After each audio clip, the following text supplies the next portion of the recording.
Dad went to college, and this was really right after World War II, and many of the agricultural mechanical colleges, the A&Ms, were really helping people to apply the highest levels of science research at that time to productivity in the field. So he started his career as the assistant county agent in Pueblo County, and did that, I believe, about 5 years, and then was invited and appointed to the state 4-H staff on the home campus in Fort Collins. We were very heavily involved in 4-H. We had 4-H kids coming to the house, coming and going and so on. I helped him a lot with 4-H camp. He had a camp for all the county 4-H kids every year.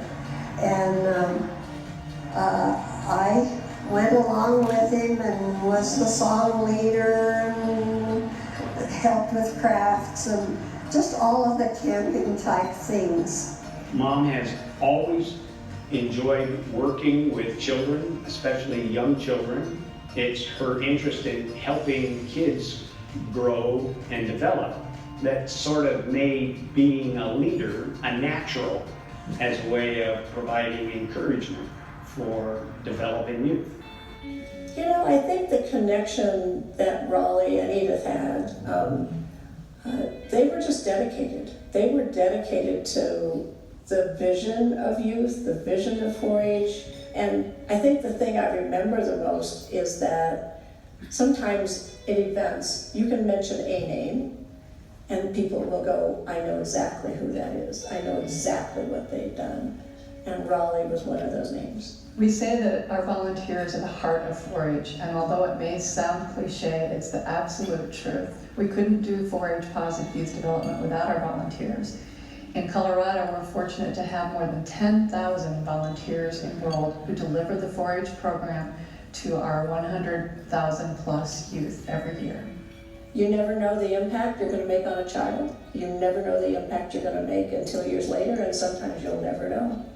But I think knowing that this is such a tribute to a family and to someone who cared so much, that's when you begin that incentive for youth and young people to come back into that program, support other youth in that program. So I want to say thank you to the volunteers that are attached to clubs, that have been attached to clubs. For the time I used to be a 4-H leader, I know how hard they work.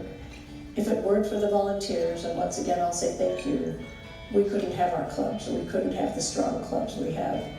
When you have folks like Raleigh and Edith that bring a gift like this forward, it recognizes all of those people, all of those leaders, all of those volunteers that maybe they couldn't give this scholarship, but they gave of their time. And that time is enormously valuable to our kids. I just think 4-H is a way of life.